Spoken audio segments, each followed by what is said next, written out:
বা যা পড়াশোনা শিক্ষা জগতের সঙ্গে যুক্ত থেকে এটা জানতে পেরে জানি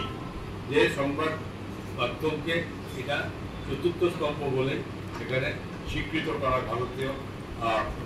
সংবিধান। তো স্বাভাবিকভাবে এখানে অবজ্ঞা করার কোনো বক্তব্য, সংবাদপত্রকে সংবাদ জগৎকে যদি সঠিকভাবে সরকার যারা পরিচালনা করে তাদের তরফ থেকে তাদের প্রয়োজনীয় সেগুলো তাদের পাশে থেকে তাদেরকে সহযোগিতা করলে তার সংবাদ মাধ্যম শক্তিশালী হবে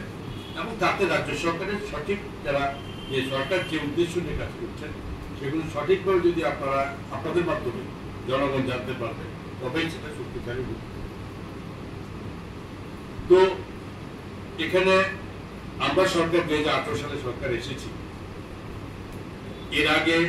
আমি যেসব বক্তব্য উঠে এসেছে দিলীপ বাবু থেকে শুরু করে সেক্রেটারি থেকে শুরু করে যে সংবাদ জগতের একটা নির্দিষ্ট পরিকাঠামো আপনারই তৈরি করেছে সরকার করে, অ্যাগ্রিগেশন কার্ড কে দেবে, কতজন পাবে, এটা কিন্তু আমাদের সরকারের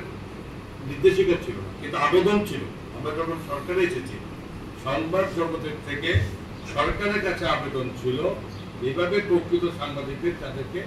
তাদেরকে সাংবাদিক হিসাবে যাতে তাদের যোগ্যতা বা তাদেরকে স্বীকৃতি দেওয়া হয়, ঠিক আছে না? এই স্বীকৃতি দেওয়ার পর থেকে কিন্তু সরকার আমরা একমত এবং তার পরিপ্রেক্ষিতে আপনার সেখানে আজকে এই যে স্বীকৃতি কিন্তু গ্রামে গঞ্জের থেকে বিভিন্ন জায়গাতে সেই সমস্ত কিন্তু এখন অনেকে তার সংখ্যা অনেক বৃদ্ধি পেয়েছে, এটা সিস্টেমে পড়েছে। প্রাথমিকভাবে আপনি সাংবাদিক,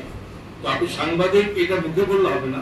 সরকারের ভাবে যদি স্বীকৃতি না থাকে আপনার সেখানে আপনার স্ট্যাটাস বা সেখানে আপনাকে সেটা ঠিক থাকে না।